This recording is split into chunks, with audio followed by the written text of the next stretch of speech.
অনিক, অনিক আপনাকে যুক্ত করা হয়েছে বলেন। আ আসিফ ভাই ধন্যবাদ আমাকে যুক্ত করার জন্য। আ আচ্ছা আমার প্রশ্নটা হচ্ছে যে যদি কোন কিছুর সৃষ্টিকর্তা নাই থাকে তাহলে হচ্ছে যে সৃষ্টিকর্তা জিনিসটা কি আগে একটু তো বলতে হবে। সৃষ্টিকর্তা জিনিসটা কি? মানে সবকিছুরই তো একটা উদ্দেশ্য আছে। উদ্দেশ্য ছাড়া তো কোন কিছু হয় না। উদ্দেশ্য থাকার সৃষ্টিকর্তা তো আলাদা জিনিস ভাই। আপনাকে তো সৃষ্টিকর্তার আ জিজ্ঞেস করেছিলাম। আর উদ্দেশ্য যে সবকিছু থাকবে এটাই বা আপনাকে কে বলল? মানে এটা আপনার কাছে কেন মনে হচ্ছে যে এটার একটা উদ্দেশ্য থাকতেই হবে? মনে করেন না আমার যে বাসার সামনে কালকে একটা ইট পড়েছিল, পাথর পড়েছিল। পাথরের উদ্দেশ্য কি ভাই? এখানে আসলে ঐরকমভাবে বলা যাচ্ছে না। তবে এমনিতেই ধরেন তাইলে আ তাইলে প্র উদ্দেশ্য প্র সবকিছুর যে উদ্দেশ্য আছে এটা আপনি যে বললেন আপনি বললেন যে সবকিছুরই একটা উদ্দেশ্য থাকে। এটা কিসের উপর ভিত্তি করে বললেন? খালি জাস্ট আপনার মনে হইছে আর বলে দিলেন? না, আমি হচ্ছে চিন্তা করছি অনেক কিছুই। যে সবকিছুতেই দেখেছি আসলে উদ্দেশ্য আছে। যেমন আমাদের সবকিছু তো বাবা-মায়ের ভালো এইটার জন্যই তো জিজ্ঞেস করতেছি। আপনি দেখেছেন যে সবকিছুর উদ্দেশ্য আছে। এটা হ্যাঁ, আপনি হ্যাঁ, এইমাত্র বললেন। তখন আমি হ্যাঁ। আপনাকে জিজ্ঞেস করলাম, তাইলে আপনি যে আপনার বাসার সামনে মনে করেন একটা কাগজের টুকরা পইড়া আছে বা একটা পাতা পইড়া আছে। গাছের থেকে একটা পাতা নিচে পড়ছে। এর উদ্দেশ্য কি ভাই? না এর কোন উদ্দেশ্য নাই। তাইলে আপনি না একটু আগে বললেন আপনি অনেক চিন্তা ভাবনা করে এটা বাইর করছেন যে সবকিছুর উদ্দেশ্য আছে। ফারাজ ভাই মানে আপনি তো কথা বুঝতে পারতেছি না। ফারাজ ভাই উনি বলল যে উনি এটা অনেক চিন্তা ভাবনা করে বাইর করছে যে সবকিছুর উদ্দেশ্য আছে। তখন আমি একটা জিনিস কিন্তু ধরলাম যে এটার কিন্তু উদ্দেশ্য আসিফ কি? ভাই সবকিছু বলতে যে সবকিছু এটা আপনার কে বলছে ভাই? ও আচ্ছা। মানে অনিক ভাই আপনি বোঝাতে চাচ্ছেন যে সবকিছু মানে সবকিছু না, এটা বোঝাতে চাচ্ছেন। ভাবেন, অনেক ভাই ভাবেন, ভেবে বলেন। ভেবে চিন্তা করেন, টেক ইউর টাইম। না, ভেবে আমি চিন্তা আমার করেন মতো কথা। করে ভেবেছি। যেমন আসিফ ভাই যে কথাটা বলল সেটাও হ্যাঁ, সেটাও ঠিক আছে। এরকমভাবে আমি ভাবি আচ্ছা, নাই। আচ্ছা অনিক ভাই এই যে গত সপ্তাহে বৃহস্পতি গ্রহের একটা পাহাড়ে আগ্নেয়গিরির অগ্ন্যুৎপাত ঘটছে, হ্যাঁ? মানে ভিতর থেকে লাভাগুলা বের হয়ে পা পা মানে পাহাড়ের মুখ দিয়ে বের হয়ে নিচের দিকে পড়ছে। এটার উদ্দেশ্য কি ভাই? ওই গ্রহে তো কেউ থাকেও না। কেউ দেখতেছেও না। হুদাহুদি মানে আগ্নেয়গিরির অগ্ন্যুৎপাত হয়ে আশপাশটা হয়ে গেল। উদ্দেশ্যটা কি বুঝলাম না তো। এটার উদ্দেশ্য কি ভাই? এভাবে ভাবা যায়। হ্যাঁ, ঠিক আছে। ও বুঝতে আচ্ছা পেরেছি। মনে করেন চাঁদের উপরে একটা হইছে মানে ঠান্ডায় মানে এমন ঠান্ডা হইছে যেটার কারণে একটা পাথর হয়ে গেছে। মনে করেন একটা জায়গা থেকে পাহাড় থেকে একটা পাথর নিচের দিকে পড়ে গেছে। হুম? অনেক ঠান্ডা হুম, একটা হুম, ছিল এই কারণে। টেম্পারেচার কমে যাওয়ার কারণে ওই জিনিসগুলার মানে ইসের তো টেম্পারেচার কমে গেলে তো জিনিসের পরিবর্তন ঘটে। বস্তুর আকৃতির পরিবর্তন ঘটে। এই কারণে একটা পাথর পাহাড় থেকে নিচের দিকে পড়ছে। এই যে পাহাড় থেকে যে নিচের দিকে পড়ল, এই পাথরটার উদ্দেশ্যটা কি? নিশ্চয়ই কোনো একটা উদ্দেশ্য নিশ্চয়ই আছে। আমার মনে হচ্ছে আছে। আপনি বলেন তো ভাই উদ্দেশ্যটা কি? না এখানে কোনো আসলে উদ্দেশ্য নাই। এটা হয়তো আচ্ছা। প্রাকৃতিকভাবে ঘটতেছে। এর পেছনে কিছু কারণ থাকতে পারে। কিন্তু উদ্দেশ্য নাও হ্যাঁ, থাকতে পারে। কারণ হ্যাঁ, ঠিক এই তো আপনার কাছ থেকে এই জিনিসটাই জানতে চাচ্ছিলাম যে কারণ থাকতে পারে। কিন্তু উদ্দেশ্য যে থাকবে এটা তো আমরা সবকিছুর উদ্দেশ্য থাকবে এটা তো আমরা বলতে পারতেছি না। এটা এরকম তো কোনো যুক্তি বা প্রমাণ আমাদের কাছে নাই যে সবকিছুর একটা উদ্দেশ্য থাকবে। তাহলে তো করোনা ভাইরাসেরও তো একটা উদ্দেশ্য থাকতে হবে, তাই না? করোনা ভাইরাসের একটা কারণ আছে। করোনা ভাইরাস কেন হইছে বা কেন মানুষকে অ্যাটাক করতেছে সেটার কারণ আছে। কিন্তু উদ্দেশ্য কি ভাই করোনা ভাইরাসের? হুম, ঠিক আছে আমি বুঝতে পারছি। তাহলে দেখা যাচ্ছে আমি অনেকগুলা জিনিস খাড়ার উপরে বের করে ফেললাম যেগুলোর কোনো উদ্দেশ্য নাই। তার মানে সবকিছুর উদ্দেশ্য আছে এটা আমরা বলতে পারতেছি না। এবার আবার সৃষ্টিকর্তাতে ফেরত যাই। সৃষ্টিকর্তা জিনিসটা কি ভাই? উম যে হচ্ছে কোনো একটা জিনিস সৃষ্টি করছে সেই হচ্ছে তাহলে তো সৃষ্টিকর্তা। আমিও তো একটা জিনিস আজকে মানে গাজরের হালুয়া বানাইছি। আমি কি গাজরের হালুয়ার সৃষ্টিকর্তা? হ্যাঁ, বলা যায় তো। কারণ হচ্ছে আপনি ওইটা সৃষ্টি করছেন, তৈরি ও করছেন। আচ্ছা। এটা বলা তাহলে যায় তো না? আমরা সবাই সৃষ্টিকর্তা সবাই মানে মানে একটা গরু মনে করেন মানে গোবর পায়খানা করছে। সেও তো পায়খানাটার সৃষ্টিকর্তা, তাই না? এখন একেকটা পার্সপেক্টিভ থেকে তো ওইভাবে বলা যায়। যায় না তো এমন না। বাট আপনি কি ওটাকে সৃষ্টিকর্তা বলেন, বা আমরা কি ওটাকে কি সৃষ্টিকর্তা বলি? যখন না, আমরা না। মানে যখন আমরা বলি যে আমরা সৃষ্টিকর্তা বিশ্বাস করি না, তখন কি আমরা বলি যে আই ডোন্ট বিলিভ যে একটা গরু কখনো পায়খানা করতে পারে না? এরকম কি আমরা কখনো বলি? মিন করি? আপনাকে যখন কেউ এসে বলে ভাই আমি সৃষ্টিকর্তা বিশ্বাস করি না, আপনার মাথায় কি এটা আসে যে এই লোক কেমনে ভাবতে পারে যে একটা গরু পায়খানা করতে পারে না? এরকম কি কখনো মনে হয় আপনার? অনিক ভাই আপনাকে এই প্রত্যেকটা জিনিস প্রত্যেকটা শব্দ ধরে আপনার সাথে আলোচনা করছি এই কারণে যে আমরা আলোচনার সময় যদি শব্দগুলাকে ঠিকভাবে পরিষ্কার না করি এবং সংজ্ঞাটা ঠিকভাবে না বুঝি, তাহলে আলোচনা কোনো দিকে যায় না। হ্যাঁ? ভাষা আলোচনা হয়। মারেফতি আধ্যাত্মিক আলোচনা হয় সেগুলোর আসলে কোনো মিনিং নাই। এই কারণে প্রত্যেকটা ওয়ার্ড যখন আপনি এখানে আমাদের লাইভে ব্যবহার করবেন, চিন্তিতভাবে ব্যবহার করবেন এবং সেই জিনিসটার সংজ্ঞা জেনে তারপরে ব্যবহার করবেন। কারণ না হলে আপনি হয়তো একটা জিনিস বুঝাইতেছেন, আমি আরেকটা জিনিস বুঝাইতেছি। এই কারণে আপনার কাছে সৃষ্টিকর্তা শব্দটার সংজ্ঞাটা জিজ্ঞেস করেছি। আপনি আমাদেরকে যদি একটু বলতেন যে সৃষ্টি শব্দটার সংজ্ঞাটাও যদি বলতে পারতেন তাইলেও হয়। পারবেন বলতে? সৃষ্টি মানে হচ্ছে কোনো কিছু সৃষ্টি করা হয়েছে এমন যেটা হচ্ছে সৃষ্টিকর্তা কর্তৃক সৃষ্টি হইছে। এটাই তো সৃষ্টি। সৃষ্টিকর্তা কর্তৃক সৃষ্টি হইলে সেটা সৃষ্টি। এখন তো আমি তো সৃষ্টি শব্দটার সৃষ্টি সংজ্ঞাই তো মানে এখনো পাইলাম না। সৃষ্টি সৃষ্টি মানে সৃষ্টি। How can you not know Asif ভাই? এটা এত সিম্পল জিনিস কেন বোঝেন না? সৃষ্টি মানে সৃষ্টি।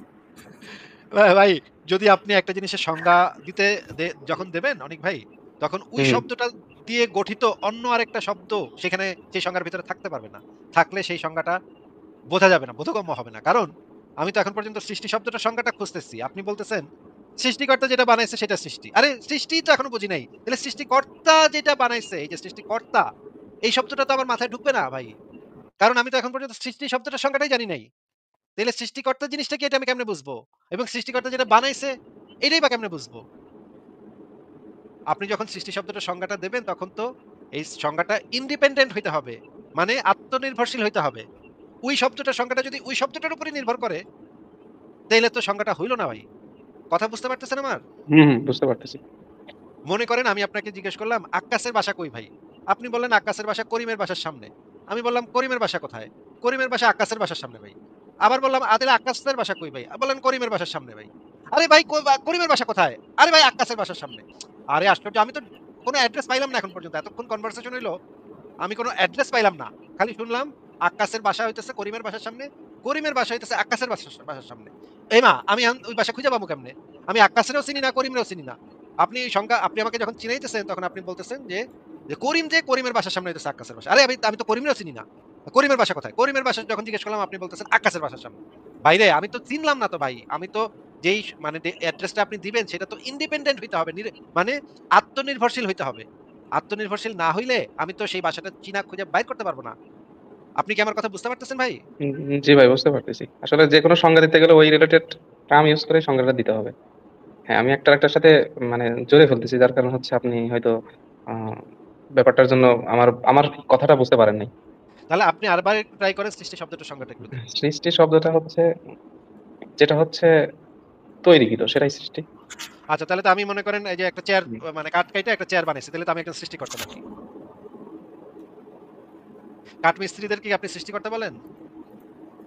না, ওটাকে সৃষ্টি, তাদের সৃষ্টিকর্তা বলা হয় মেকার না। বলেন নাকি মেকার, কারিগর? মেকা, হ্যাঁ হ্যাঁ, কারিগর বলে। আচ্ছা ঠিক আছে, সৃষ্টিকর্তা। আমি তো ভাই একটু আগে একটা কফি বানাইলাম। কফিটা খুবই মজাদার হইছে। চিনিও দিছি, একটু দুধও দিছি। আমি কি সৃষ্টিকর্তা? না। আমি মেক্সিমাম হইতে পারি একজন কফি মেকার, এটা হইতে পারি। কিন্তু এটা তো সৃষ্টিকর্তা না। আমি তো হুম। কফিটাকে সৃষ্টি করি নাই তো, তাই না? জি। কফিটা আমি বানাইছি। মানে প্রকৃতি থেকে কিছু উপাদান নিয়ে আমি মিক্স করছি। মিক্স টিক্স কইরা মানে কিছু একটা করছি, তারপর এটা কফি হয়ে গেছে।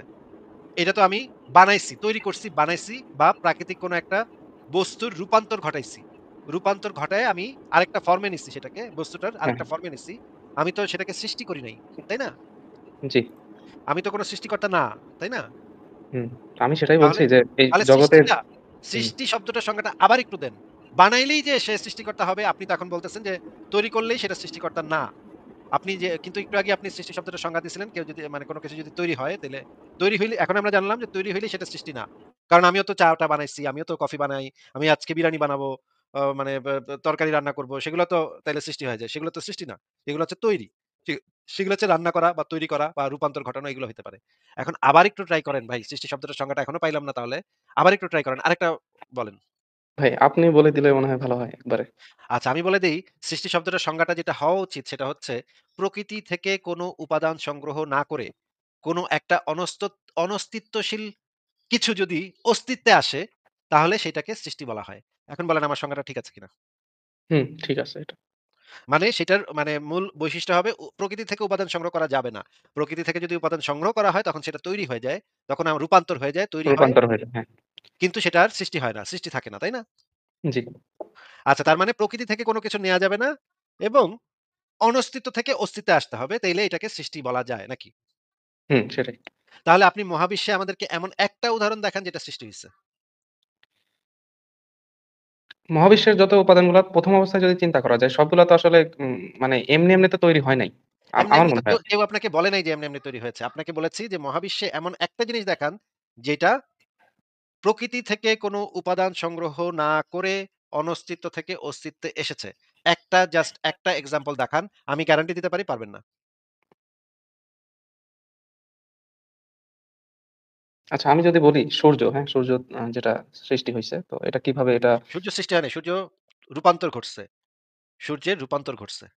সূর্য আসছে হচ্ছে সূর্যের মৌলিক হচ্ছে হাইড্রোজেন এবং হিলিয়াম।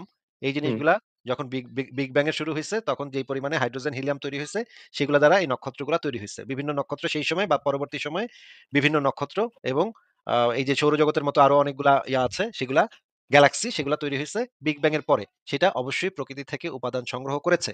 হাইড্রোজেন মানে সূর্যের যে মৌলিক উপাদান হাইড্রোজেন এবং হিলিয়াম সেটা প্রকৃতি থেকেই নেয়া হইছে। সেটা প্রকৃতির বাইরে থেকে আসে নাই। হুম। তাহলে হাইড্রোজেন আর হচ্ছে যে হিলিয়াম সেটাও তো সেটার ক্ষেত্রে অন্য কিছু দিয়ে তৈরি হইছে। এটা বলতে চাচ্ছেন? Hydrogen, helium? সেটা আমি বলতে চাচ্ছি না। আপনি যেটা বললেন সূর্য নাকি সৃষ্টি হইছে। সূর্যকে বললেন আপনি যে সেটা প্রকৃতি থেকে নাকি উপাদান সংগ্রহ হয় নাই। সেটা যে ভুল কথা সেটা আমি আপনাকে ধরায় দিলাম। হুম, আপনার এই সূর্যের ব্যাপারটা বুঝতে পারছি। জি। উদাহরণ মানে খাটতেছে না এটার সাথে।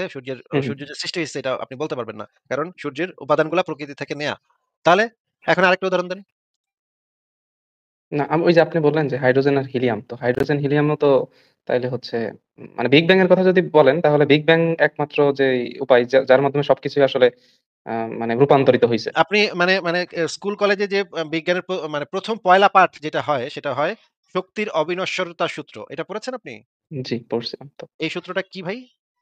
শক্তি হচ্ছে রূপান্তর হয়। শক্তি কখনো ক্ষয় হয় না। এটাই তো? শক্তির কখনো কোনো বিনাশ নাই, সৃষ্টিও হুম, নাই, বিনাশ নাই, তাই না? জি। এবং এটা শুধুমাত্র এক রূপ থেকে আরেক রূপে পরিবর্তন হইতে পারে, রূপান্তরিত হইতে পারে।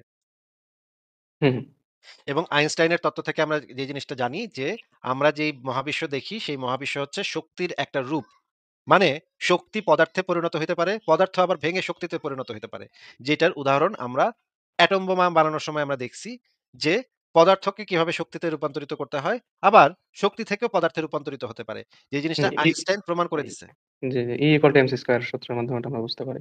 তাহলে আমরা যে প্রকৃতিতে যে helium, hydrogen, iron, oxygen, hydrogen যত কিছুই দেখতেছি সেগুলো হচ্ছে শক্তির একটা রূপ। এই যে পদার্থ যেগুলো আমরা দেখতেছি বাস্তব জগতে আমরা যে সমস্ত পদার্থ বা যে সমস্ত জিনিস দেখি সেগুলো তো এই হুম, হুম। মৌলিক পদার্থগুলাই দিয়েই তৈরি। এই মৌলিক পদার্থগুলা শক্তির রূপ, তাই না? এগুলাকে যদি জি। আমরা আরো ভাঙি তাহলে আমরা দেখতে পাই ভেতরে আছে শক্তি। শক্তির রূপান্তর ঘটছে এখানে, তাই না? হুম, হুম, হুম। তার মানে শক্তিটাও তো প্রকৃতির অংশ, তাই না? হুম, জি, বুঝতে পারছি। তাহলে শক্তির তো কোনো সৃষ্টি বা বিনাশ নাই। তাহলে আমরা প্রকৃতিতে যা দেখতেছি, এই জিনিসগুলা তো শক্তির একটা রূপান্তর মাত্র। এগুলাকে আবার শক্তিতে পরিণত করা যাবে। আবার শক্তি থেকে আবার পদার্থে পরিণত করা যাবে। তার মানে আমরা মহাবিশ্বে যা দেখতেছি সবকিছু শক্তির কিছু ফর্ম, কিছু রূপান্তর, কিছু রূপ। তাহলে শক্তির তো কোনো সৃষ্টি বা বিনাশ নাই ভাই। তার মানে এই মহাবিশ্বের যা কিছু দেখতেছি, সেই কোনো কিছুরই তো কোনো সৃষ্টি বা বিনাশ নাই ভাই। হুম, হুম। তাহলে আপনি জি। সৃষ্টি কোথা থেকে বাইর করবেন? আপনি একটাও তো উদাহরণ দিতে পারবেন না। আমি তো আপনাকে গ্যারান্টি দিলাম যে আপনি আচ্ছা। একটা উদাহরণ দেখাতে পারবেন না। কারণ ওই উদাহরণটা দেখাইতে গেলে তো আপনার শক্তির অবিনশ্বরতা সূত্র এটাকে ভুল প্রমাণ করতে হবে। এটাকে তো কোনো বাপের বেটা মানে বিজ্ঞানী এখন পর্যন্ত জন্মায় নাই যেটাকে ভুল প্রমাণ করবে। আচ্ছা, ঠিক আছে। সায়েন্টিফিক ভাবে সবগুলো ব্যাপার আপনি যা বলছেন যৌক্তিক। কিন্তু আমি আরেকটা ব্যাপার এড করতে চাই। সেটা হচ্ছে অনেক আস্তিকই এমনভাবে আমাকে উত্তর দিয়েছে আরকি। যখন আমি প্রশ্ন করছি যে সৃষ্টিকর্তার ব্যাপারে, তখন তারা বলছে যে ধরো একটা হচ্ছে ছেলে তার হচ্ছে ৭ জন মা দাবি করতেছে সন্তানটা তার। তো এখন কোন একজন তো সত্য বলতেছে। এখন ৭ জনই হবে ওয়েট, ওয়েট, এটা ওয়েট, তো ওয়েট, করতে ওয়েট, ওয়েট, ওয়েট, ওয়েট, কোনো একজন সত্য বলতে সেটা এই ডিসিশনে কেমনে আসলেন? না, একজন সন্তান তো তার হচ্ছে মা থাকবে না এটা তো হতে পারে না। না, ওই ৭ জনের ভিতরেই যে সেই ইয়েটা থাকবে, এটা কেমনে আপনি বললেন? না, এই হ্যাঁ, বাচ্চাটা তো ওই ওইটাই বলছি যে ৭ জনের বাইরেও থাকতে পারে। এখন ৭ কেউ জনের যদি বাইরে থাকতে অস্বীকার সেই করে যে বাচ্চাটা তো wait, wait, wait, wait, wait, সেই হুম, বাচ্চাটা তো টেস্ট টিউব বেবিও হইতে পারে, তাই না? হুম, হইতে পারে। তো তার মানে হচ্ছে গিয়ে মানে একটা মহিলার থেকে নিয়ে আরেকটা পুরুষের থেকে নিয়ে মনে করেন ল্যাবে তাকে বানানো হইছে। তার তার বায়োলজিক্যাল মা থাকলেও সে কিন্তু কখনো পেটে ছিল না সেই বাচ্চাটা, তাই না? এটাও তো হইতে পারে। হুম, কোন হুম, মায়ের হতে পেটে ছিল পারে। না সে বা মানে টেস্ট টিউব হ্যাঁ, সেই ক্ষেত্রেও তার একটা মায়ের ইয়াগুলা লাগবে এবং বাপের ইয়াগুলা লাগবে। ঠিক আছে? এখন এই জিনিসটা এই উদাহরণের ক্ষেত্রে প্রযোজ্য। কিন্তু আমি যদি বলি একটা জিনিসের উদাহরণ দেখায় আমি যদি বলি, তাহলে এই জিনিসটা ঐটার ক্ষেত্রেও প্রযোজ্য হবে। এইটা কিন্তু যুক্তিতে খাটে না। আপনাকে ভালোভাবে বুঝায় বলতেছি। মনে করেন আ আমরা পানি খাই, তাই না? হুম, পানি খাই হচ্ছে পানি কি দিয়ে তৈরি? হাইড্রোজেন এবং অক্সিজেন দিয়ে, তাই না? অক্সিজেন দিয়ে তৈরি। জি, পানিকে ভাঙলে তো হাইড্রোজেন, অক্সিজেন পাওয়া যায়। হ্যাঁ, অবশ্যই। তাহলে আমরা কি অক্সিজেন এবং হাইড্রোজেন কি পানির মতো গ্লাসে ঢেলা খেতে পারি? না, তাহলে দেখা যাচ্ছে যে এই উদাহরণটা পানি খাচ্ছি ঠিকই কিন্তু পানির যে মানে যেই উপাদানগুলা দিয়ে তৈরি সেইটার ক্ষেত্রে আবার এই জিনিসটা প্রযোজ্য না যে আমরা তাকে পানিতে গ্লাসে ঢেলা খাইতে পারি। এই জিনিসটা এটার উপাদানগুলার ক্ষেত্রে প্রযোজ্য না, তাই না? হুম, মানে একটা জিনিসের ক্ষেত্রে প্রযোজ্য হইলেও যে অন্য জিনিসের ক্ষেত্রেও প্রযোজ্য হবে এমনটা ডেফিনিটলি বলা যায় না। প্রযোজ্য হইতেও পারে, নাও হইতে পারে। নাকি? হুম, হইতেও পারে, নাও পারে। ধরেন আপনি একটা বাচ্চা আপনার মানে ৭ জন এসে মা দাবি করতেছে। এই যে যেই উদাহরণটা আপনি দেখাইলেন, এই উদাহরণটা তো সর্বক্ষেত্রে প্রযোজ্য হবে না। এই উদাহরণটা এই উদাহরণের ক্ষেত্রে প্রযোজ্য হবে। কিন্তু সমস্ত ক্ষেত্রে তো আমরা এই একই উদাহরণ ব্যবহার করতে পারি না। ব্যবহার করতে হলে আমাদেরকে তো ওই উদাহরণের ক্ষেত্রেও সেটার প্রমাণ দিয়ে এই জিনিসটা ব্যবহার করতে হবে। প্রমাণ ছাড়া তো আমরা ডেফিনিটলি বলতে পারি না যেহেতু এই যুক্তিটা এই বাচ্চাটার ক্ষেত্রে খাটছে, সুতরাং অমুক ক্ষেত্রেও খাটবে। এমনটা তো আমরা বলতে পারি না। তাই না? হুম, বলতে পারি না। কিন্তু এটা উত্তরটা আরেকটু ক্লিয়ার হইলে মনে হয় আমার কাছে ভালো হইতো। যদি আরেকটু ক্লিয়ার করতেন। ভাই মানে ফারাজ ভাই আ আপ আ মানে আমার পয়েন্টটা কি বোঝা যায় নাই? আ আমার তো ভাই মনে ক্লিয়ার হচ্ছে যে ছিল, আমি একেবারে ক্লিয়ার ছিল। আমার তো মনে হচ্ছে পয়েন্টটা খুবই পানির মতো ক্লিয়ার বলে তো আমার কাছে মনে আপনি হচ্ছে। তাহলে মানে অনিক ভাই, আপনি তাহলে আরেকবার দেখেন লাইভটা। আপনি যেহেতু এই বিষয়গুলো নিয়ে চিন্তা করেন নাই, প্রথমবার হয়তোবা ধরতে আপনার সমস্যা হচ্ছে। আপনি তাহলে আচ্ছা, লাইভটা আচ্ছা, ঠিক দেখেন। আছে। আমি অনেকটাই বুঝতে পারছি। তবে হচ্ছে আচ্ছা, সমস্যা নাই। আ বুঝতে আচ্ছা, পারছি আচ্ছা, ভাই। আচ্ছা, ধন্যবাদ। আরো আরো জি। আরো আরো ভালোভাবে বুঝাই। যখন একটা বাচ্চাকে আমরা যখন দেখতেছি, বাচ্চার যে একজন মা থাকে, এইটা আপনি জানেন কিভাবে ভাই? এটা আমার দেখা রিয়েলিটি থেকে আমি বুঝতে পারি আপনার আরকি। অভিজ্ঞতা জি। থেকে, তাই না? রিয়েলিটি হুম, মানে অভিজ্ঞতা। মানে আপনার পূর্ব অভিজ্ঞতা। ছোটবেলা থেকে দেখে আসতেছেন যে একটা হুম, মায়ের হুম। পেটে বাচ্চা হয়। কিন্তু মনে করেন যে একটা পাথর দেখলেন। পাথরের মা আছে। এটা কি আপনার মাথায় আসবে যে এই পাথরটারও তো একটা মা না থাকলে পাথরটা আসলো কোত্থেকে? এটা কি আপনার মাথায় আসবে কখনো? না, বা ধরেন এই যে সূর্যটা যে আছে, এই সূর্যটারও তো নিশ্চয়ই একটা মা থাকতে হবে। মা না থাকলে ওকে কে জন্ম দিছে? এটা তো আপনার মাথায় আসবে না। নাকি ভাই? হুম, হুম, হুম, এই বুঝতে পারছি। জিনিসটা কেন বাচ্চাটার ক্ষেত্রে এই জিনিসটা আপনার মাথায় আসলো নিশ্চয়ই এর একটা মা আছে। কিন্তু সূর্য বা চাঁদের ক্ষেত্রে এই জিনিসটা আসতেছে না বা একটা পাথরের বাকিগুলার ক্ষেত্রে এই ক্ষেত্রে কেন জিনিসটা মনে আসতেছে আসলো না না। এই তো? হুম, পাথরের ক্ষেত্রে আসতেছে না। পাখির ক্ষেত্রে আপনার আসবে। পাখির নিশ্চয়ই একটা মা আছে বা মাছ দেখলে মাছেরও একটা মা নিশ্চয়ই আছে। এটা আপনার মাথায় আসবে। কিন্তু সূর্য বা পাহাড় দেখলে আপনার এই জিনিসটা মাথায় আসবে না। কারণ হচ্ছে এটা আপনার অভিজ্ঞতা। আপনি জি, আপনার জি ভাই। অভিজ্ঞতা থেকে জানেন বুঝতে পারছি যে আপনি। হ্যাঁ, হ্যাঁ। হ্যাঁ, এখন এই অভিজ্ঞতার কারণে আপনি জানেন একটা বাচ্চার মা থাকে। কিন্তু এই অভিজ্ঞতাটা তো আপনার নাই যে মহাবিশ্বের স্রষ্টা আছে। এরকম কি কোনো এক্সপেরিয়েন্স আপনার সাথে ঘটছে বা মানুষের সাথে ঘটছে যে কোনো অভিজ্ঞতা আছে যে আমাদের কোনো একজন সৃষ্টিকর্তা ছিল বা আছে বা মইরা গেছে বা বুড়া হয়ে গেছে। এরকম কোনো অভিজ্ঞতা কি আমাদের কাছে আছে? না, না, নাই। আমরা শুধু ওই মায়ের ব্যাপারটাই হয়তো জানি। এজন্য ওটাই দিয়ে উদাহরণ দিতে পারি বা বুঝতে পারি। তাহলে এই হ্যাঁ, মায়ের উদাহরণটা তো হুম। সূর্যের ক্ষেত্রে খাটবে না, তাই না? জি, সূর্যের একটা কাটবে মা না। আছে এটা তো আমরা বলতে পারতেছি না। বা বৃহস্পতি গ্রহের একটা বাবা আছে এটা তো আমরা বলতে পারতেছি না। এই এক্সাম্পল টা খাটবে শুধুমাত্র এই প্রাণী জগতের ক্ষেত্রে যে তার আরেকটা প্রাণী আছে। কিন্তু এটা তো ডেফিনিটলি হাইড্রোজেনের ক্ষেত্রে খাটবে না। হাইড্রোজেনের একটা মা আছে, বাপ আছে এটা তো আমরা মনে করি না, তাই না? না, মনে করি না। তাহলে মহাবিশ্বের ক্ষেত্রেও তো এটা খাটবে কি খাটবে না সেটার জন্য তো প্রমাণ দিতে হবে যে এটা প্রাণীদের মতোই একটা কিছু তার একটা বাপ থাকতে হবে বা মা থাকতে হবে বা ঈশ্বর থাকতে হবে। সেটা তো আপনাকে দেখাইতে হবে। জি, বুঝতে পারছি। ধন্যবাদ ভাই। ১ম এ বুঝতে পারি নাই। তবে একই উদাহরণ যে সব জায়গায় খাটে না, তো এই জিনিসটা আপনি খুব ভালোভাবে বুঝাইছেন। ধন্যবাদ।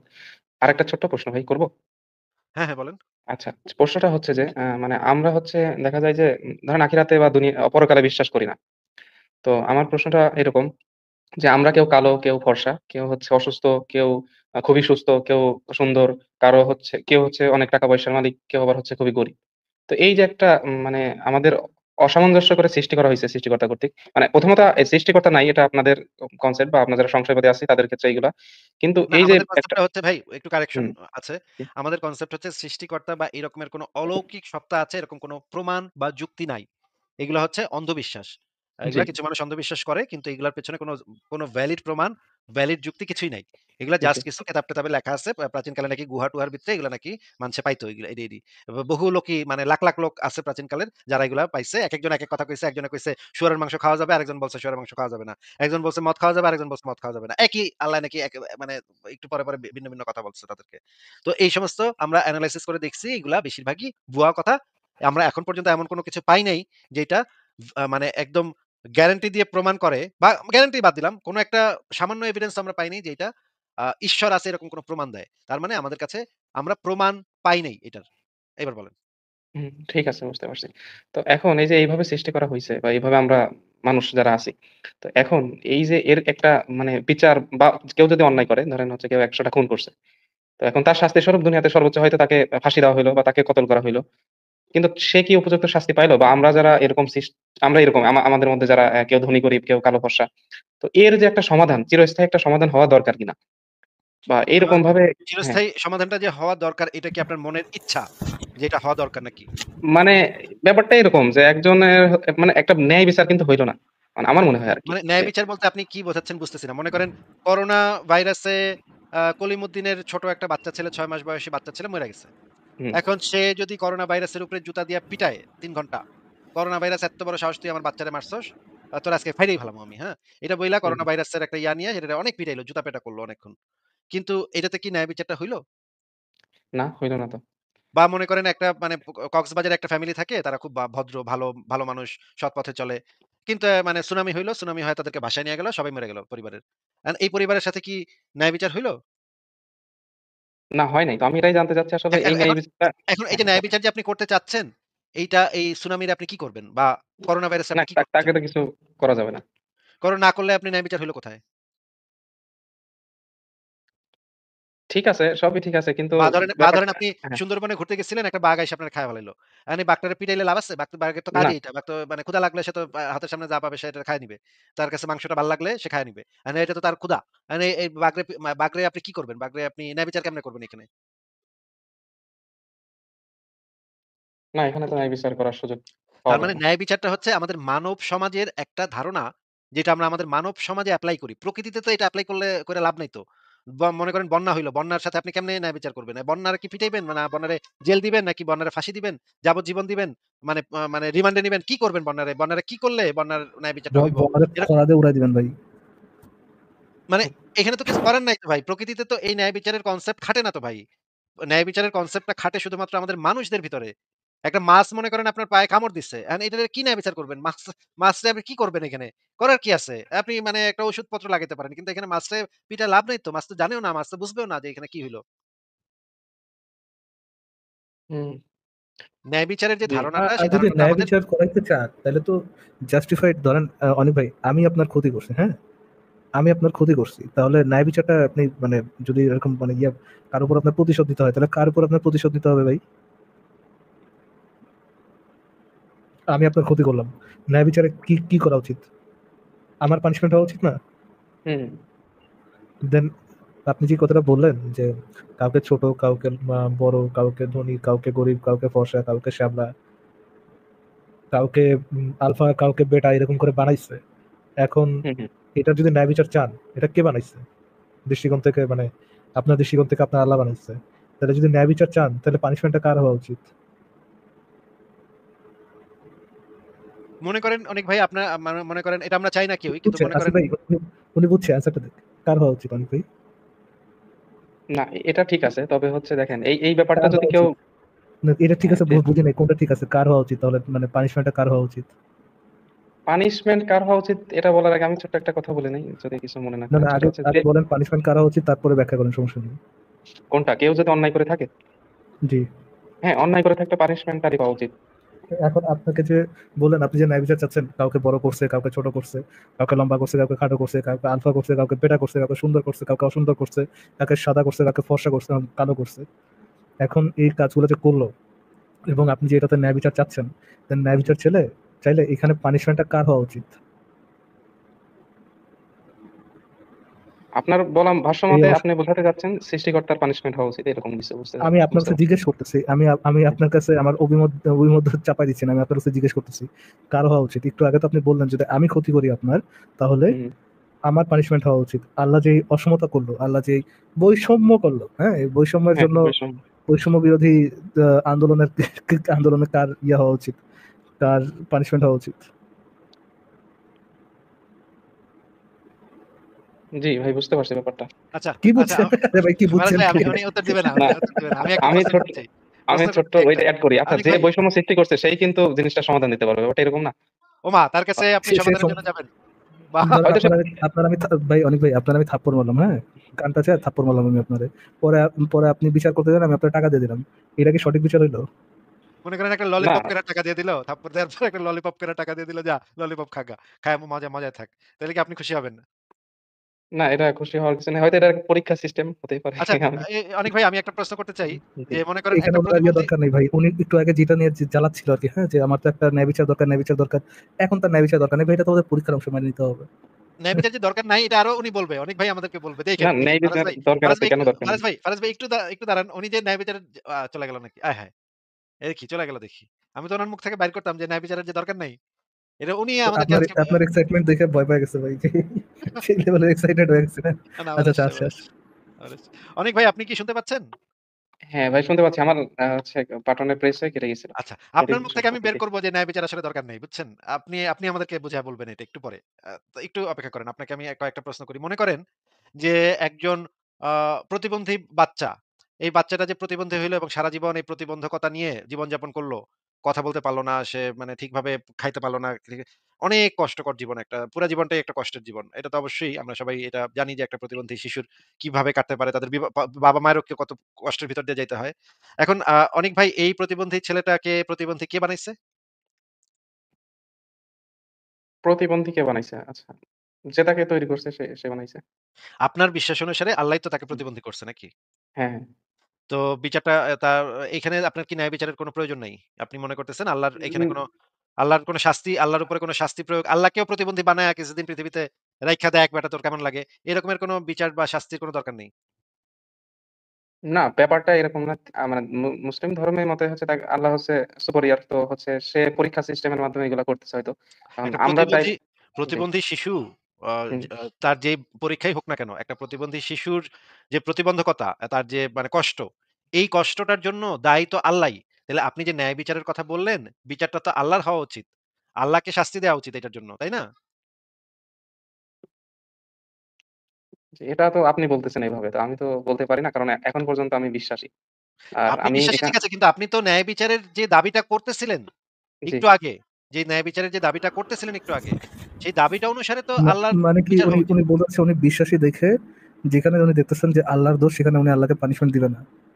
না, এইভাবে তো এই ক্ষেত্রে আপনি আর আপনি ন্যায় বিচার চান না নাকি? এখন আর আপনি ন্যায় না, বিচার নিতে অবশ্যই, চান না? অবশ্যই ন্যায় বিচার চাই। এইজন্য একটু আগে আপনি এইজন্য আচ্ছা, একটু মনে করেন কলিমুদ্দিন মানে বাচ্চাটাকে প্রতিবন্ধী বানাইছে। কলিমুদ্দিন একটা কিছু করছে এজন্য বাচ্চাটা প্রতিবন্ধী হইছে। এইটার জন্য তো ধরেন কলিমুদ্দিনের আপনি মায়ের পেটে ঘুষি দিচ্ছে এইজন্য বাচ্চা প্রতিবন্ধী হইছে। এটার জন্য আপনি কি ওই কলিমুদ্দিনের তো একটা বিচার চান নাকি? সে যদি ইচ্ছাকৃতভাবে করে ব্যাপারটা তাহলে অবশ্যই। আচ্ছা হ্যাঁ, ইচ্ছাকৃতভাবেই করছে। তাই জন্য তাইলে তো বিচার চান। ন্যায় বিচার চান, তাকে পানিশ করতে চান নাকি? হ্যাঁ, ইচ্ছাকৃতভাবে কোনো আর এই কাজটা যদি অপরাধ। আল্লাহ করে তখন আর আপনার ন্যায় বিচার লাগবে না। না, ব্যাপারটা এমন না। আল্লাহ আল্লাহ তো হচ্ছে মানে আমাদের বিশ্বাস মতো এখন পর্যন্ত। আমি আসলে বিশ্বাসী মানে এখন পর্যন্ত। আপনি যেহেতু জি। আপনি বলতে চাচ্ছেন আপনি যেহেতু বিশ্বাসী সেহেতু এই ক্ষেত্রে আর আপনি ন্যায় বিচার চান না। এটা তো আপনি বলতে না, চান। অবশ্যই, অবশ্যই চাই। মানে কিন্তু উনি ন্যায় উনি বিচার যেহেতু সবসময় এরকম ভাবে যে হবে তা উনি কিন্তু। যেহেতু বিশ্বাস করে উনি হচ্ছেন ওই কার্টুন গড আল্লাহর স্লেভ দাস। এখন দাস তো মালিকের বিচার চাইতে পারে না আসিফ ভাই। সে যতই দেখুক যে তার মালিকের দোষ আছে, মালিকের তো বিচার চাইতে পারে না। বেচারা তো এখানে ও আচ্ছা। তার হাত বাঁধা, তার সরি মানে উনি নাক আর বাঁধা। এই ক্ষেত্রে মানে উনি যেহেতু আল্লাহ যেহেতু বেশি পাওয়ারফুল হইলে তখন আর ন্যায় বিচার জিনিসটা কাজ করে না। এই জিনিসটা আমরা উনার কাছ থেকে জানলাম। যেহেতু আল্লাহ অনেক পাওয়ারফুল সত্তা। পাওয়ারফুল সত্তা হইলে সে যত আকামই করুক না কেন, ভাই আমরা কি করব ভাই? ও তো পাওয়ারফুল। ও তো অনেক ক্ষমতা। ও তো মানে দুনিয়া ধ্বংস করে দিতে পারে ইচ্ছা করলে। এর তো অনেক পাওয়ার ভাই। তাইলে এর আমরা কেমনে করব? কিন্তু আপনি যখন ন্যায় বিচারের কথাটা বলছিলেন, ন্যায় বিচার মানে তো হচ্ছে তার ক্ষমতা ন্যায় বিচারের ক্ষেত্রে কোনো প্রভাব রাখবে না। তাহলে তো সেটা ন্যায় বিচার হবে। আর যদি তার ক্ষমতা যদি ন্যায় বিচারের ক্ষেত্রে কোনো প্রভাব বিস্তার করে, তাহলে তো সেটা ন্যায় বিচার হয় না অনেক ভাই। মনে করেন শেখ হাসিনার ছেলে ধর্ষণ করছে। এখন সবাই বলল যে শেখ হাসিনা তো প্রধানমন্ত্রী, এর ছেলে ধর্ষণ করলেই কি আর না করলেই কি? এর কে বিচার করব? তারা ক্ষমতার মাধ্যমে ন্যায় বিচারকে নস্যাৎ করে দিল। ন্যায় বিচারকে ভায়োলেট করল। তখন তো আমরা বলব যে এই বিচার ব্যবস্থাটা অন্যায় কাজ করছে। যেমন এখানে আমি বলব যে এটা একটা জাস্টিফাইড কাজ। ঠিক তেমনি অনেক ভাই আল্লাহর ক্ষেত্রে বলবে যে আল্লাহ যেহেতু করছে এটা জাস্টিফাইড কাজ। মানে একজন আওয়ামী লীগের কর্মী হিসেবে ফারাজ ভাই আপনি কইবেন বা ছাত্রলীগের কর্মী হিসেবে আপনি কইবেন যে না এটা তো ঠিকই আছে। শেখ হাসিনা মানে দেশের আওয়ামী নেত্রী। লীগের কর্মী হিসেবে না কে মানে বানাইতেছেন? মানে মানে ইয়া করলাম আরকি। আপনাকে উদাহরণ দিলাম আরকি। যে ধরেন আপনি আওয়ামী লীগের কর্মী। সরি। আপনার কাছে হ্যাঁ, আপনার বলেন, কাছে বলেন। তো এটা খুবই একটা ঠিকই আছে। শেখ হাসিনার হ্যাঁ, ছেলে করছে অফকোর্স এটা দেশের ভাবমূর্তি, দেশের সার্বভৌমত্ব রক্ষার জন্য তো এই কাজগুলো করতে হবে। এগুলোকে তো বিচার করা যাবে না। এবং আমাদের এগুলো মেনে নিতে হবে, তাই না? মুক্তিযুদ্ধের চেতনা তো না অফকোর্স, হলে কোথায় যাবে? অফকোর্স। নাহলে তো তাহলে তো মুক্তিযুদ্ধের চেতনা ধূলিসাৎ হয়ে যাচ্ছে।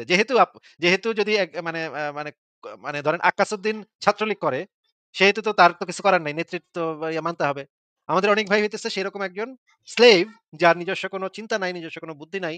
উনি ভাবতেছে যে আল্লাহ তো করতেই পারে। আল্লাহ প্রতিবন্ধী না, না, বা উনার ন্যায় মানুষে উনার চিন্তা বুদ্ধি সবই আছে, কিন্তু আল্লাহর ক্ষেত্রে আসলে উনি না, মনে করে যে আমি তো তাহলে slave, আমি আচ্ছা বুঝলাম সবই ঠিক আছে। এখানে তো তাহলে আর এই ঠিক এটা ঠিক ছেড়ে দিতে হবে যেভাবে না। ঠিক ঠিক যেভাবে শেখ হাসিনার অনুসারীরা শেখ হাসিনার ক্ষেত্রে এই ন্যায় বিচারটা প্রয়োগ করতে পারে। ন্যায় বিচারের ধারণাটা ওইখানে বন্ধ হয়ে যায়। শেখ হাসিনা পর্যন্ত গিয়ে বন্ধ হয়ে যায়। বা ধরেন হিটলারের সমর্থকরা ন্যায় বিচার সব অন্যদিকে ন্যায় বিচার করবে কিন্তু হিটলারের কাছে গেলে ন্যায় বিচারটা বন্ধ হয়ে যাবে। ওইখানে আর ন্যায় বিচারটা কাজ করবে না। বা ধরেন একজন পীরের মুরিদ যে সব জায়গায় দেখবে যে সে ন্যায় বিচার করতেছে কিন্তু সে তার পীর সাহেব যদি তার মেয়েরে দর্শনও করে তখন সে সেটার বিরুদ্ধে প্রতিবাদ করতে জি, পারবে না। কারণ আমরা তো পীর আসলে সাহেব। আই থিংক পয়েন্টটা মোটামুটি ক্লিয়ার। তো ওনার কাছে লাস্ট জিজ্ঞেস করি আর কি বলার আছে। অনিক ভাই বলেন, আপনি কি বুঝতে পারছেন? আচ্ছা হ্যাঁ, আমি সবই বুঝতে পারছি। এখন আমার কথা হচ্ছে তাহলে এই যে বিচার আপনি এক্ষেত্রে সৃষ্টিকর্তা মানে মুসলিম ধর্মের যদি বিশ্বাসী বলেন তাহলে আল্লাহকে দোষারোপ করতেছেন। তাহলে আমার কথা হচ্ছে এর আমি সৃষ্টিকর্তার কথা বাদ দিলাম। তাহলে এর যে একটা সমাধান, এই সমাধানটা আপনাদের মতে কেমন হওয়া উচিত বা কি হওয়া উচিত? মানে এটা যদি আপনাদের কনসেপ্ট থেকে যদি একটু আমাকে বলতেন এতটুকুই জানার ইচ্ছা হয়, আর কিছু নাই। এটা মানুষের ফ্যান্টাসি যে এগুলো মানুষ যে ইয়ে করতেছে, মানুষ যে কষ্ট পাইতেছে, সব কষ্টের কোনো না কোনো একটা সমাধান হবে, সব কষ্টের কোনো না কোনো একটা কেউ এসে কোনো না কোনো ধরনের সমাধান করে দেবে। এটা মানুষের ফ্যান্টাসি। আমি ফ্যান্টাসি নিয়ে ইন্টারেস্টেড না ভাই। কেউ ফ্যান্টাসাইজ করতে পারে যে কোনো কিছু। মানুষের ফ্যান্টাসি নিয়ে আমি আর কি ইন্টারেস্টেড। যদি এরকম প্রমাণ থাকে তাহলে আমি চিন্তা করতাম, বাট মরার পর কিছু যে হবে এরকম তো কোনো প্রমাণ নেই। প্রমাণ আছে অনেক? না ইচ্ছা ওইরকম করতেছে হবে ভাবে এরকম কোনো প্রমাণ আছে? যদি প্রমাণ না থাকে সেটা সেগুলো কি কল্পনাতীত কথাবার্তা। যেমন বাচ্চা ছেলেরা যেমন কল্পনা করে যে সুপারম্যান ব্যাটম্যান নিয়ে বা কাল্পনিক জগতে যায়, বিভিন্ন গল্পের বই পড়া তারা যেমন বিভিন্ন কল্পনা করে আর কি, হ্যারি পটার বইটা করে কল্পনা করে। এইগুলো হচ্ছে বড়দের মানে কার্টুন। ধর্মটা হচ্ছে বড়দের কার্টুন। তো বড় বড় মানুষরা এরকম যেখানে অসহায় হয়েছে সেখানে যে তারা এরকম কল্পনা জগতে চলে গেছে, আমি আমি ইহজন্মে অনেক সাফার করছি, নিশ্চয়ই আমি পরজন্মে অনেক কিছু পাবো। এটা করে কেউ শান্তি পেতে পারে, আমি তাকে দোষ দিব না। শান্তি পাওয়ার মানে শান্তি পেতে সেক্ষেত্রে আমি দোষ দিব না, বাট এটা তো কোনো যুক্তির কথা হতে পারে না। এটা শুধুমাত্র ফ্যান্টাসির কথা, কল্পনার কথা। বুঝতে পারছেন অনেক? জি বুঝতে পারছি। যেটার ওকে, কোনো থ্যাংক বাস্তব ইউ। প্রমাণ নাই। যেটার কোনো জি। বাস্তব প্রমাণ নেই। কিন্তু আমি আরেকটা জিনিস ওনাকে জিজ্ঞেস করতে চাচ্ছিলাম যে, ইসলামের ধারণার ভিতরে কি ভাই ন্যায় বিচার কি আসলেও আছে? জি, আমার মতে আমি যতটুকু পড়াশোনা করছি আসলে আমি অতটা এক্সপার্ট না। আমি আমি এখন নতুন আরকি মানে একটু এনালাইসিস করতেছি, শিখতেছি, জানতেছি। সব ধর্মীয় বিষয় জানতেছি, আবার নাস্তিকতা বিষয়েও জানতেছি, সংশয়বাদী সম্পর্কেও জানতেছি। সবকিছুই আমি শিখতেছি, জানতেছি এবং এর মধ্যে ২-৩ টা প্রশ্ন ছিল আমার যেটা খুবই এবং আমি ধর্মীয় যারা লেকচারার আছে আচ্ছা তাদের থেকে অনিক ভাই এই জি। জিনিসটা জাস্ট আমাকে একটু বলেন যে একজন মনে করেন আব্রাহাম লিঙ্কন দাসপ্রথার বিলুপ্তিতে বিরাট একটা ভূমিকা পালন করছে এটা তো আপনি জানেন, তাই না? না আমার জানা নাই অতটা। আচ্ছা ম্যান্ডেলার নাম তো শুনছেন, তাই না? জি, জি ম্যান্ডেলার নাম ম্যান্ডেলা যে শুনছি। কালো মানুষদের যে অধিকার, সেই অধিকারের জন্য যে ২৭ বছর জেল খাটছে এবং এই ক্ষেত্রে যে একটা বিরাট ভূমিকা পালন করছে, কালো মানুষদেরও যে সম অধিকার আছে, এটা সারা পৃথিবীতে এটা প্রতিষ্ঠা করতে, এই ক্ষেত্রে তো একটা বিরাট ভূমিকা পালন করছে, তাই না? হুম, হুম। ম্যান্ডেলা জান্নাতে যাবে না জাহান্নামে যাবে? উম ধর্মীয় মতে যদি ঈমান থাকে তাহলে জান্নাতে যাবে, না হলে জাহান্নাম। আ ইমানদার, সে তো মুসলমানই না, আবার ইমানদার কোত্থেকে? হ্যাঁ, সেটাই। তাহলে হচ্ছে জাহান্নামেই তো যাওয়ার কথা। চিরস্থায়ী জাহান্নামী নাকি? ভাই একটু পলিটিক্যাল অ্যান্সার দিয়ে সে একটু অন্যভাবে অ্যান্সার দিতে যাচ্ছিল, সেখানেও আপনি মানে ধরতে হবে। এত নিষ্ঠুর! ছি! মানে মানবতা কোথায়? অনেক ভাই মনে হয় এখন খুব চালাকি করে উত্তর দিচ্ছে। এতক্ষণ মানে এখন সে আর মানে ঠিকভাবে উত্তর না, দিচ্ছে না, না। না, না। ব্যাপারটা এমন না ভাই। আমি আজকে জানার জন্য এখানে এসেছি এবং নিজের আ কিন্তু আমরা সবাই তো অনেক জানি ম্যান্ডেলা হচ্ছে একজন অমুসলিম। সে ইসলাম ধর্মে বিশ্বাসী না। সে একজন অমুসলিম। সে লিভ টুগেদার হ্যাঁ, তো করতো। জাহান্নামী। অবশ্যই সে জাহান্নামী হবে। চিরস্থায়ী জাহান্নামী নাকি? জি, এটাই তো। চিরস্থায়ী আচ্ছা। জাহান্নামী। ওসামা বিন লাদেন যে হাজার মানুষ খুন করছে, সে কই যাবে? তার ব্যাপারটা জানি না। তবে হচ্ছে এই যুক্তি মানে এই কথাটা আমি একটু আগেও হয়তো আপনাদের এই লেকচারে শুনতেছিলাম। তো সে হচ্ছে মুসলিমদের একজন হয়তো নেতা ছিল। তো সে জান্নাতে যাবে তার ঈমান থাকার কারণে এরকম কিছু। আচ্ছা। এটাকে আপনার ন্যায় বিচার মনে হচ্ছে? হ্যাঁ, এখানে আমি নিজেও একটু সংশয়ী আছি এক্ষেত্রে। মানে আপনি না বললেন যে ইসলাম ন্যায় বিচারটা এনশিওর করে। আচ্ছা জি। আপনাকে একটা ভিডিও দেখাবো আমি। আগে একটু দেখেন তো যে একটা হাদিসে বলা আছে যে ৯৯ জন মানুষকে খুন করার পরে আরো একজনকে খুন করল। এরপরে ড্যাংডাঙায় জান্নাতে চলে গেল। এই ভিডিওটা কি বা এই আলোচনাগুলা কি আপনি শুনেছেন? জি, আমি শুনেছি এবং এক্ষেত্রে সেখানে বলাও আছে যে সে ঈমান আনছে এবং হচ্ছে তার পূর্বের পাপ বা হচ্ছে এগুলার জন্য সে অনুতপ্ত। তো এখন তার মানে সে যে ১০০ জন মানুষ যে তার হাতে খুন হইল, সেই খুন হওয়া মানুষগুলোর সাথে ন্যায় বিচার হয়েছে বলে আপনি মনে করছেন নাকি? কথা আসলে ওইরকমভাবে ক্লিয়ার আসতেছে না এখন হঠাৎ করে। মানে আমি কেটে, কেটে আপনাকে জিজ্ঞেস করছি যে ১০০ জন মানুষ যেই মানুষেরা খুন হয়েছে, সেই মানুষদের সাথে ন্যায় বিচার হয়েছে বলে আপনি মনে করছেন? না, না ন্যায় বিচার হয়নি। তাহলে সে তো জান্নাতে গেল। তাহলে ন্যায় বিচার হয় নাই কোথায়? আচ্ছা, মনে করেন একটা ৫ বছর বয়সী একটা হিন্দু মেয়ে রাস্তা দিয়ে যাচ্ছিল। অনিক ভাই শুনতে পাচ্ছেন? জি, কিন্তু একটু কণ্ঠটা মানে ভয়েসটা অন্যরকম আসতেছে। আমি কেটে আবার ঢুকতেছি। একটু আমাকে সময় দেন। আচ্ছা ঢোকেন। আমরা একটু অপেক্ষা করি ইয়া ভাইয়ের জন্য। ওনাকে একটা প্রশ্ন, ইম্পোর্টেন্ট একটা প্রশ্ন করার আছে। আর ব্যাকস্টেজে যারা আছেন তারা কিছুক্ষণ অপেক্ষা করেন। তো আপনাদেরকে যুক্ত করছি কিছুক্ষণের মধ্যেই। অনিক ভাই আবারও চলে আসেন। অনিক ভাই এখন কি শুনতে পাচ্ছেন? জি, এখন ক্লিয়ার শুনতে পাচ্ছি। আচ্ছা, আপনাকে আমি একটা উদাহরণ দিচ্ছি। মনে করেন ৫ বছর বয়সী একটা হিন্দু মেয়ে রাস্তা দিয়ে যাচ্ছিল। ৫ জন মুসলিম পুরুষ ওই রাস্তা দিয়ে যাচ্ছিল এবং তারা কি করল? ওই ৫ বছরের বাচ্চা হিন্দু মেয়েটাকে গ্যাং রেপ করল এবং রেপ করার পর মেরে ফেলল। এরপরে ওই ৫ জন তার কিছুদিন পরে হজ-টজ কইরা একদম আল্লাহওয়ালা লোক হয়ে তারাও মারা গেল। এখন কিয়ামতের ময়দানে সেই ৫ বছর বয়সী বাচ্চা মেয়েটা উঠছে, আর ওই ৫ জন ধর্ষক উঠছে। যেহেতু মেয়েটা হিন্দু পরিবারে জন্মগ্রহণ করেছিল, হিন্দু ধর্মেই বিশ্বাস করত, মূর্তি পূজা-টুজা করত। এই মেয়েটা জান্নাতে যাবে না জাহান্নামে যাবে একটু বলেন তো? জি, ঈমান না থাকলে তো অবশ্যই জাহান্নামে যাবে। আর ওই ৫ জন যে ধর্ষক পুরুষ যারা ওই মেয়েটাকে, বাচ্চা একটা মেয়েকে গ্যাং রেপ করে মেরে ফেলছে, তাদের মনে ঈমান আছে, তারা নামাজ-টামাজও পড়ে, রোজা-টোজাও রাখে, হজও করছে। তারা কই যাবে? তারা যদি তওবা করে তারা হয়তো জান্নাতে যাইতে পারে, না হলে পাপের কারণে জাহান্নামেও যাইতে পারে। ২ টাই না, হতে আমি পারে। একটু আগেই হাদিস দেখাইছি যে কারো মনে যদি সরিষাদানা পরিমাণ পর্যন্ত ঈমান থাকে, হুম, তাহলে তারা জাহান্নামে প্রবেশ করবে না। জাহান্নামে প্রবেশ করবে না। তার মানে তারা ড্যাং-ড্যাঙায় জান্নাতে যাবে। এই সিস্টেমটাকে আপনার একটা ন্যায় বিচারমূলক সিস্টেম বলে মনে হচ্ছে নাকি? এইরকম তো আমি শুনি নাই। তবে হচ্ছে যদি ব্যাপারটা এরকম হয় তাহলে এটা তো ন্যায় বিচার হইল না। এরকম হয় মানে কি? আমি আপনাকে একটা উদাহরণ দিছি। যে উদাহরণটাতে জি। মেয়েটা হচ্ছে হিন্দু। সে মানে হ্যাঁ, হ্যাঁ, বুঝতে কালী পারছি। পূজা করত, দুর্গা পূজা করত, কালী পূজা করত। ছোট মেয়ে। এখন আর কিছু বুঝে উঠতে পারে নাই। বাপ মাও করত, এও করত। সেই মেয়েটাকে গ্যাং রেপ করে মেরে ফেলা হইছে। ৫ জন মুসলিম পুরুষ মারছে। ৫ জন মুসলিম পুরুষ তো জান্নাতে যাবে এটা আমরা মানে বুঝতেই পারতেছি যেহেতু তারা ঈমানদার, ঈমান আছে। আল্লাহর নবী নাকি কিয়ামতের ময়দানে তাদেরকে ধইরা নিয়ে যাবে। সাথে করে নিয়ে যাবে। তাদের না নিতে দিলে নাকি নবী ঢুকবে না। নবী বলবে আমি তাহলে যাব না। ওকালতি করবে। আচ্ছা, এই ৫ জন ধর্ষক পুরুষ তো তাইলে জান্নাতে চলে গেল। মেয়েটার কি হবে? মেয়েটা তো চিরস্থায়ী জাহান্নামী, তাই না? এটা এবং এটাকে আপনার কাছে মনে হচ্ছে এটা একটা ইনসাফমূলক একটা ব্যবস্থা। আল্লাহ পাক সত্যিকারের ইনসাফ করছে এখানে। না, ইনসাফ আসলে ব্যাপারটা অন্যরকম হয়ে গেল এখানে ঘটনাটা। কারণ মেয়েটা যদি ছোট হয়, বাচ্চা হয় তাহলে সে তো আসলে ধর্ম সম্পর্কে অতটা জানেও না। তো সেক্ষেত্রে সে হয়তো জান্নাতে যাবে। না, কিন্তু হয়তো মেয়েটা যদি জান্নাতে যাবে আপনাকে কে বলছে? আ অনেকগুলো হাদিসে বলা আছে যে মুশরিকদের বাচ্চা-কাচ্চারা মুশরিকদের অনুসারী হবে। মুহাম্মদকে জিজ্ঞেস করা হয়েছিল, মুশরিকদের বাচ্চা-কাচ্চারা এরা কোথায় কি হবে? এদের কি হবে? এরা কই যাবে? মুহাম্মদ স্পষ্ট করে বলছে যে মুশরিকদের বাচ্চা-কাচ্চারা তাদের পিতামাতার অনুসারী হবে। আমি আপনাকে সেই হাদিসও বের করে দেখাবো। একটু সময় দিলে আমি বের করে দেখাবো, সেটা দেখাচ্ছি। আপনি আগে এই জিনিসটার একটু উত্তর দেন। না, এটা অবশ্যই ইনজাস্টিস। কারণ যদি এমন ঘটনা হয় তাহলে দোষীরা জান্নাতে যাবে এরকম তো হওয়ার কথা না।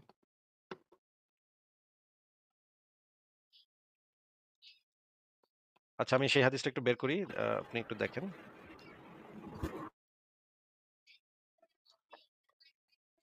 এখানে আমরা দেখি আসিফ যে ভাই, ওই যে জেনা করলেও করলেও যে একটা আছে না, ওটা একটু দেখেন।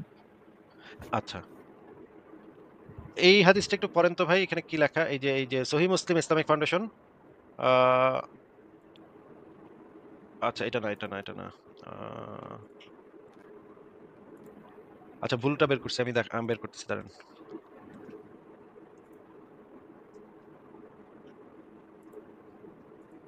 এই জিনিসটা স্পষ্ট বলা আছে যে মুশরিকদের যে সন্তানরা আচ্ছা, তারা যদিও এই ব্যাপারে আমি জানতাম না। আমি জানি এতটুকু যে যদি ছোট্ট সন্তান হয় তাহলে সে এবং তার পরিবার কর্তৃক, সমাজ কর্তৃক যদি অন্য ধর্মতে রূপান্তরিত না হয় তাহলে হচ্ছে সে মুসলিমই থাকে। এরকম একটা হাদিস আমি শুনেছিলাম।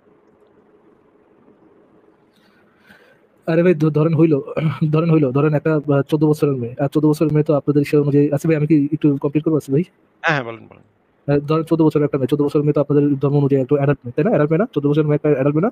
ধরেন তার যে হুম, যৌনাঙ্গ কেস গজে গেছে বা তার শুরু হয়ে গেছে, তার পিরিয়ড শুরু হয়ে গেছে। আপনাদের ধর্ম অনুযায়ী সে অ্যাডাল্ট না? হুম, অবশ্যই। এখন ধরেন ধরেন ১৪ বছরের একটা মেয়েকে ৫ জন মোল্লা মিলে রেপ করলো। রেপ করার পরে ওই ১৪ বছরের মেয়েটা কই যাবে এরপরে? কোথায় যাবে সেটা? ১৪ বছরের অ্যাডাল্ট মেয়ে হিন্দু হওয়ার জন্য কোথায় যাবে? হ্যাঁ, অন্য ধর্মে বিশ্বাসী হলে অবশ্যই ধর্মীয় মতে সে কই যাবে? জাহান্নামে যাবে। ছোট জোরে মেয়ে বলেন, হলে জোরে সেটা বলেন। আলাদা বিষয়, কিন্তু হ্যাঁ। হ্যাঁ, জাহান্নামে যাবে। ছোট মেয়ে আবার কি ভাই? ১৪ বছরের মেয়ে তো আপনার ধর্ম অনুযায়ী অ্যাডাল্ট। অ্যাডাল্ট না হ্যাঁ, আবার ছোট এটা মেয়ে? ওই মেয়ে কই যাবে তাহলে? হ্যাঁ, জোরে বলেন। জাহান্নামে যাবে, হ্যাঁ। জাহান্নামে যাবে। আর যারা রেপ করছে, ৪ জন মোল্লা রেপ করছে, তারা এক না এক সময় কোথায় যাবে? ধরেন পানিশমেন্টও পেল। আসিফ ভাইয়ের দেখানোর দরকার নেই। ধরেন পানিশমেন্টও পেল। তারা কই যাবে? এক না এক সময় কই যাবে? জান্নাতে যাবে। এরকম একটা কথা ওই আছে, মেয়েটা কি হ্যাঁ। জীবনে জান্নাতে যেতে পারবে নাকি সারা জীবন জাহান্নামে জ্বলবে?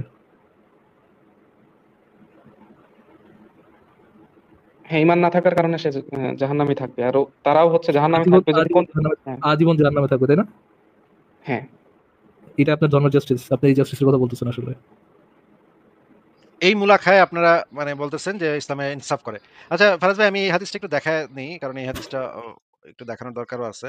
এটা হচ্ছে মিশকাত শরীফের হাদিস। মিশকাত শরীফ আধুনিক প্রকাশনী ১ম খণ্ড পৃষ্ঠা ১২৪, হাদিস নাম্বার হচ্ছে ১১০।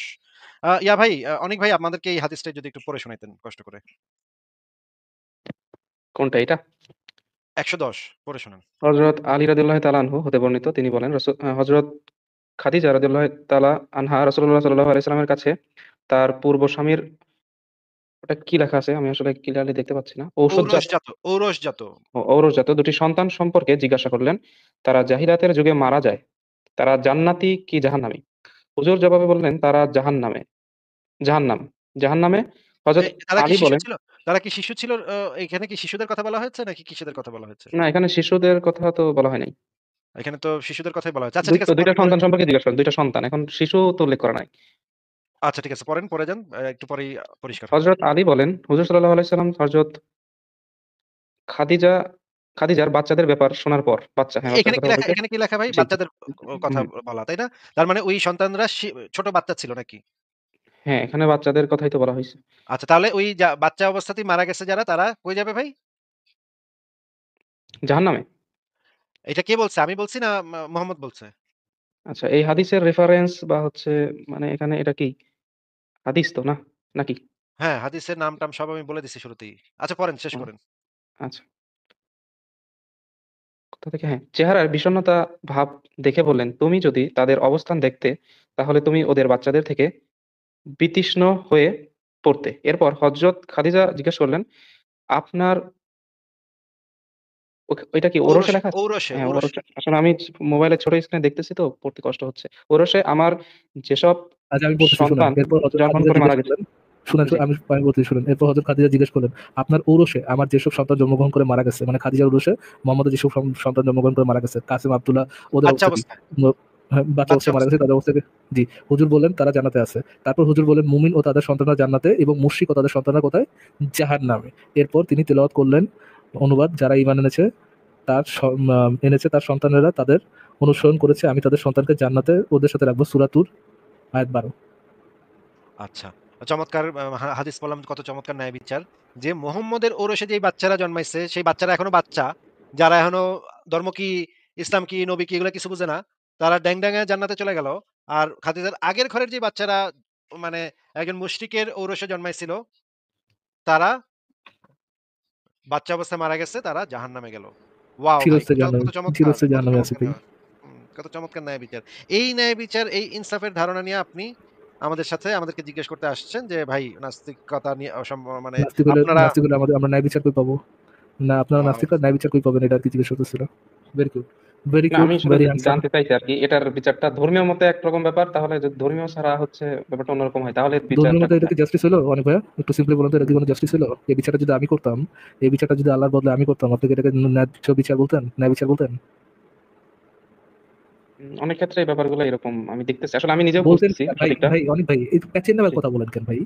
স্ট্রেট আপ বলতেন না, আমি যদি এই বিচারটা আমি করতাম, এটাকে কি ন্যায় বিচার বলতেন আপনি? না, ন্যায় বিচার না, ওটাই ন্যায় বিচার। জি। আল্লাহ বা যেটা করতেছে তখন তাহলে এটা ন্যায় বিচার হইলো? আল্লাহ যে আমি যেটা বললাম সেটা ন্যায় বিচার হইলো না। আল্লাহ যে একই কাজ করলো, এটা কি ন্যায় বিচার হইলো? তাহলে এই ন্যায় বিচারটা করবে কে? আমার কথা হচ্ছে, আরে ভাই আমার হইলো প্রশ্নটা কিনা এখানে। সেটা আগে বলেন। করবে কে অন্য মানে আজেরা টপিক ঘোরার কিছু না। আপনি বুঝেন না, আমরা বুঝি না এই ধরনের স্ট্র্যাটেজি বুঝি না আমরা। এটা ন্যায় জি। বিচার হইলো কিনা সেটা বলেন। এটা কি না, ন্যায় বিচার ন্যায় হলো? বিচার, না, ন্যায় বিচার হয় থ্যাংক নাই। You, thank you. এই একই জিনিস যদি একটা সিম্পল অন্য কথা ধর্মে, বলতে এত সময় লাগে।